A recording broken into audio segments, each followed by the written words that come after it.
राहुल गांधी के इस्तीफा देने के बाद केरल की वायनाड सीट से कांग्रेस नेता प्रियंका गांधी चुनावी मैदान में हैं।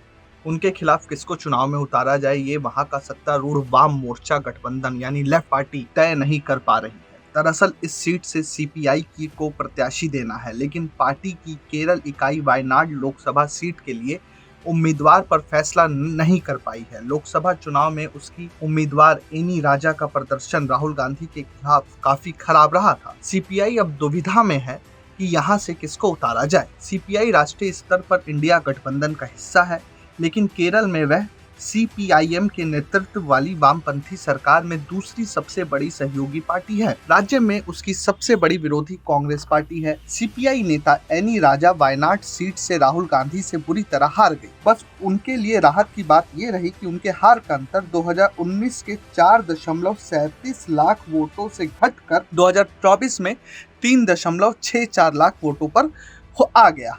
लेकिन अब सीपीआईएम और लेफ्ट पार्टी के सामने दुविधा ये है कि वह किसको उतारा जाए। वो किसको उतारे कि प्रियंका गांधी अपने आप में, जहां तक राजनीतिक गलियारों में चर्चा है कि जीत चुकी है, वहां पर उनको जीता हुआ मान लिया गया है, तो वहीं पर लेफ्ट पार्टियां एक तरीके से राजनीतिक प्रतिद्वंदिता या लोकतांत्रिक सूचिता के तहत अपना उम्मीदवार उतारना चाह रही है। अभी कुछ दिन पहले ही सीपीआई महासचिव डी राजा की पत्नी एनी राजा ने पार्टी नेताओं की एक बैठक में कहा था कि वो वायनाड से चुनाव नहीं लड़ना चाहती थी, लेकिन बिनॉय विश्वान के कहने पर लड़ी।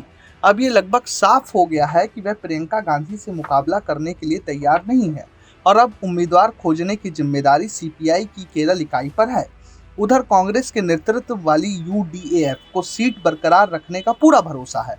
वायनाड में एक ही चर्चा जीत के अंतर को लेकर है। सीपीआई ने राज्य की 20 लोकसभा सीटों में से 4 पर चुनाव लड़ा था।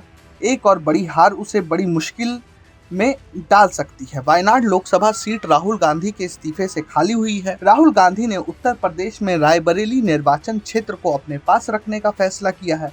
वो वायनाड से भी जीते। उन्होंने इस सीट से अपनी बहन प्रियंका गांधी को उम्मीदवार बनाने की घोषणा की है और चुनावी राजनीति में ये प्रियंका गांधी का एंट्री पॉइंट भी आप कह सकते हैं। और दक्षिण कांग्रेस की एक राजनीतिक प्रयोगशाला भी रही है, चाहे वो सोनिया गांधी हो, इंदिरा गांधी हो, राहुल गांधी हो या प्रियंका गांधी हो, सभी लोग दक्षिण से जीतते आए हैं।